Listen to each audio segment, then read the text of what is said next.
David O'Reilly is an artist known for bizarre animated ephemera, a cult episode of the cartoon Adventure Time.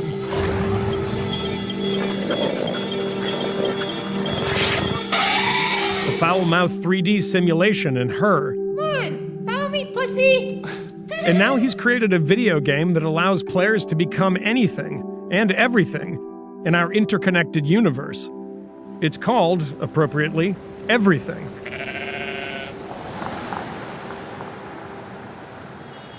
So how do you explain the game? I don't explain it. You don't explain it? No, I don't think it's my job to explain it at all. I think I can describe it. So how do you describe it? That's a hard one too, but I can try. In Everything, the player can be anything. If you see a tree, you can become it. If you see a rock, you can be that, or an atom of nitrogen, or a galaxy. You play the game by being. Mostly it's bringing you back to a version of Earth, and it's showing, hopefully, Earth to be the most sort of interesting planet, and out of all of Earth, that creatures are the most interesting thing, and we're the most interesting creature that could exist. And then at the same time, you're completely insignificant, or let's say as significant as everything else in the world. Everything also has a narrator. When you came into this world, there gradually arose into being the sensation of I. And it stays there a while, it goes through a development, and then it drops off. The voice of Alan Watts, a famous philosopher who died in 1973, talks to players at various points in the game. So we see one way of looking at things, mainly that the organism is very frail against the environment. It lasts a long time, the environment, but the organism only lasts a short time.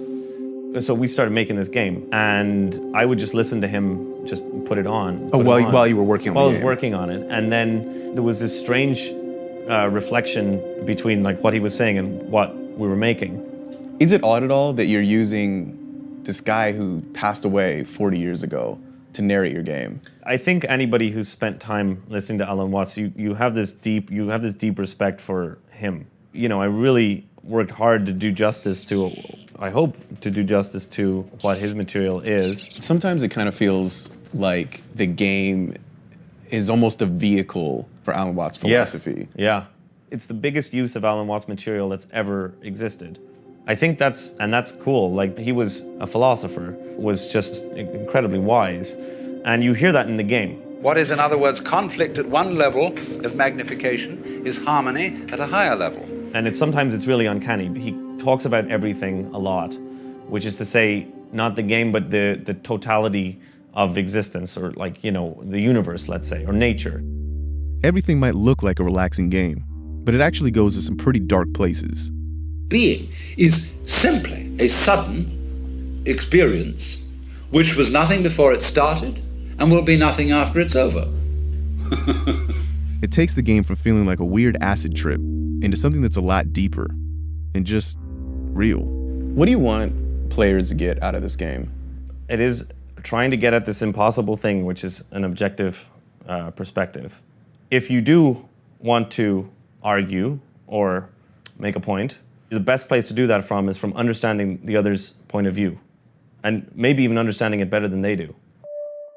David wants players to feel like they're moving through their own documentary about the nature of existence. But what you get out of that documentary depends on how you play it. To quote Alan Watts in a more concise way, is that difference and the interplay of difference is the way through which unity is observed. So what you are is changing all of the time, but what it's doing is always the same.